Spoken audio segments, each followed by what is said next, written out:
থেকে হয়, আপনাকে কলিজার থেকে আমাকে ঠিক বলে অ্যাপ্রিসিয়েট করতে হবে। কথা ঠিক আছে কিনা বলেন? এই কোরআন দিয়ে সংসদ চললে, পার্লামেন্ট চললে প্রথম লাভ হবে এই বাংলার মাটিতে ইনসাফ কায়েম হবে, জাস্টিস কায়েম হবে। কারণ কোরআনের রাজনীতির প্রথম নীতি আল্লাহ তাআলা বলছেন, আউযু বিল্লাহি মিনাশ শাইতানির রাজীম, ইন্নাল্লাহা ইয়া'মুরুকুম আন তু'আদ্দুল আমানাতি ইলা আহলিহা ওয়া ইযা হাকামতুম বাইনান নাসি আন তাহকুমু বিল আদল।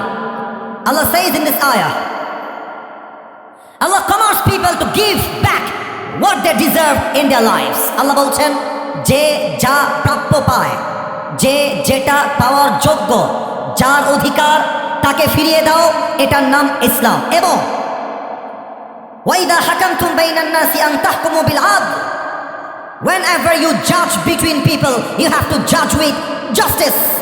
যখন তোমরা বিচার করবা, তোমরা ইনসাফপূর্ণ বিচার করবা। কোন বেইনসাফি, স্বজন প্রীতির নাম ইসলাম হতে পারে না, কোরআন হতে পারে না। ঠিক কিনা বলে?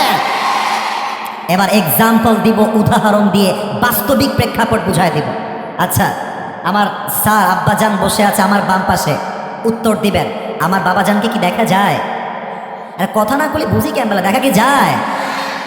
আমার বাপজান হচ্ছেন, মনে করেন, কুষ্টিয়ার এমপি, এক্সাম্পল, উদাহরণ। আর আমি আসিফ হুজুর হলাম একজন সামান্য রিক্সাওয়ালার ছেলে, এক্সাম্পল, উদাহরণ দিচ্ছি। আমাদের এমপির ছেলে একটা অন্যায় করে ফেলেছে, সেম অন্যায়টা আমি রিক্সাওয়ালার ছেলে আমিও করে ফেলেছি। কোরআন দিয়ে সংসদ চললে কি হবে? কোরআন বলছে রিক্সাওয়ালার ছেলের যেই বিচার হবে, এমপির ছেলেরও সেই বিচার হবে। এমপির ছেলেকে স্বজন প্রীতি করে টাকার বিনিময়ে ছেড়ে দিবা, এটা তোমাকে ইসলাম চুল পরিমাণ ছাড় দেয় নাই। এটার নামই কোরআন, এটার নামই ইসলাম। আর একটা ছোট্ট উদাহরণ দিয়ে বুঝাই দেয়, এই পাগড়িওয়ালা, তুমি দাঁড়াও তো বাবু, পাগড়িওয়ালা, সাদা পাগড়িওয়ালা, বাবু দাঁড়াও, ভয় নেই, নতুন নতুন ভয় পাই, ভয় নাই। তোমার নাম কি বাবু? আচ্ছা, এবার কম দেখি, ওরে কি দেখা যায়? এ কথা কম নাকি সে শুনে দেখা যায়? আমার পাগড়িওয়ালা ভাই মনে করেন যে আমি ওয়াজ শেষ করে যাওয়ার সময় আমাকে ধরেছে। আমি আবার রাজশাহীর ভাষাও পারি, রাজশাহীতে বলে, কি বে তোর বাড়ি কোথায় বে? রাজশাহীর ভাষা। ভালোই দেখছি তুমি রাজনীতি নিয়ে ওয়াজ করছো, আগে বলতা যুবকদেরকে নিয়ে, আগে বলতা নারীর অধিকার নিয়ে, এখন বলছো পার্লামেন্টে কোরআন চাই। আপনি খালি কুষ্টিয়া রাস্তায় উঠেন, আপনাকে আমি দেখে নিব, আপনার ঠ্যাং আমি আজকে ভেঙে দেবো।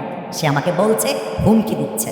আমি বলছে এর বাড়ি কোথায়, একে ধরতো, এই ড্রাইভার সাহেব নিয়ে আসেন রামদা চাকু, ওকে আমি আজকে দেখে নিব। একটা চাকু নিয়ে আসছে, বা রামদা বা হাইসা, বটি, নাম কি ঠিক আছে না ভুল বললাম? একটা বটি নিয়ে আসছে, বললাম ওকে আজকে দেখে নিব। দিয়ে একটা কোপ মারছি, ও ডান পা কেটে বিচ্ছিন্ন হয়ে মাটিতে পড়ে গেছে। বসে পড়ো। এবার আমার মুরব্বীরা বলছে, এ হুজুরকে ধর ধর। হুজুর দাড়িওয়ালা, টুপিওয়ালা, পাগড়িওয়ালার পা কেটে ফেলেছে, হুজুরকে ধর। কোনো মতে আমাকে ধরে কুষ্টিয়ার জেলে ভরে দেওয়া হয়েছে। আমার নামে মামলা হয়েছে যে কুষ্টিয়ার মির্জানগরে আসিফ হুজুর গিয়ে একজন যুবকের ডান পা কেটে দিয়েছে। এবার আপনাদের পালা, বাম পা না ডান পা? আচ্ছা, ভয় কিসের, বাম পা না ডান পা? উত্তরটা যদি আসতে দেন তাহলে আমার মনে হচ্ছে আপনারা হয়তো বা আমার পয়েন্টটা বোঝেন নাই। আমি কেটেছি ডান পা। বলেন সবাই, বাম পা না ডান পা? এখন আগামীকাল আমার নামে মামলা হলো, 3 দিন পরে কুষ্টিয়ার জেলা আদালতে আমার বিচার হবে যে আসিফ হুজুর মির্জানগরে একজন যুবকের পা কেটে দিয়েছে, তার বিচার হবে। এখন আমি দাঁড়িয়েছি কাঠগড়ায়, মাথা আমার নিচু। জজ সাহেব বলছে, এই হুজুরের ওয়াজ তো আমিও শুনেছি ফেসবুকে, এ লোক তো দেখতে সুন্দর, মানুষ তো ভালো না দেখছি। না, কাজটা আপনি ঠিক করেন নাই হুজুর, আমি আপনাকে বাংলাদেশের ব্রিটিশ ল, কথা বুঝতে হবে, মজার জন্য বলছি না, ব্রিটিশ আইন, সেই হিসেবে বিচার করলাম যে আসিফ হুজুরকে পা কাটার জন্য 1 বছরের জেল আর 10 লাখ টাকা জরিমানা করা হলো। 1 বছরের জেল, কয় লাখ টাকা জরিমানা? এবার কুষ্টিয়াবাসী জেগে উঠেছে। 1 বছরের জেল, কয় লাখ টাকা জরিমানা? 10 লাখ টাকা জরিমানা।